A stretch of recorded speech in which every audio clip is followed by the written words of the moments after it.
ulipobatizwa pale mtoni, uliapa kufanya kazi yake ya kueneza habari njema kwa mataifa na kwa kila kabila. Ulipobatizwa pale mtoni, uliapa kufanya kazi yake ya kueneza habari njema kwa mataifa na kwa kila kabila. Tuongozaje wapi ndugu yangu? Umeenda kinyume na mapenzi yake Mungu. Utubu nawe utasamehewa. Tuongozaje wapi ndugu yangu? Umeenda kinyume na mapenzi yake Mungu. Utubu nawe utasamehewa.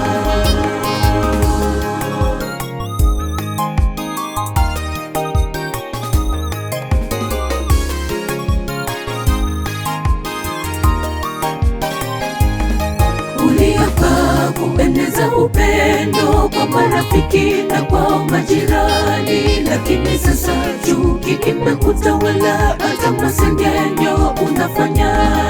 Uliapa kueneza upendo kwa marafiki na kwa majirani, lakini sasa chuki imekutawala, hata masengenyo unafanya.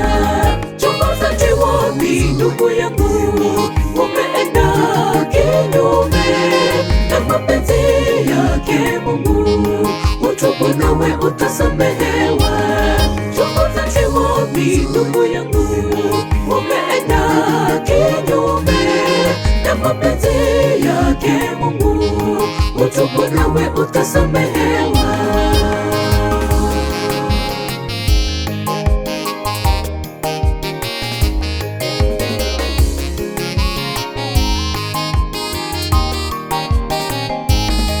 Uliapa kutoa kwake Mungu zaka na sadaka kwa uaminifu, lakini sasa unamuibia Mungu fungu la 10 ambayo ni mali yake.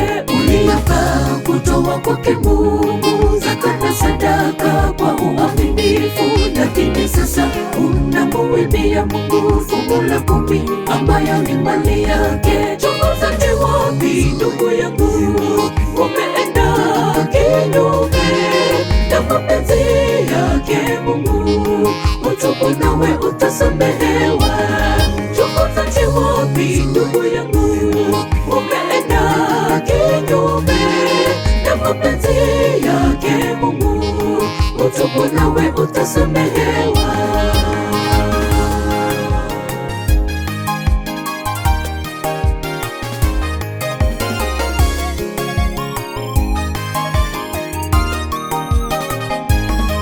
Uliapa kufika kanisani kwa wakati unaofaa, lakini sasa ndugu umebadilika, hata saa 5 unafika. Uliapa kufika kanisani kwa wakati unaofaa, lakini sasa ndugu umebadilika, hata saa 5 unafika. Tuongozaje wapi ndugu yangu? Umeenda kinyume na mapenzi yake Mungu. Utubu nawe utasamehewa. Tuongozaje wapi ndugu yangu? Umeenda kinyume na mapenzi yake Mungu. Utubu nawe utasamehewa. Tuongozaje wapi ndugu yangu? Umeenda kinyume na mapenzi yake Mungu. Utubu nawe utasamehewa. Tuongozaje wapi ndugu yangu?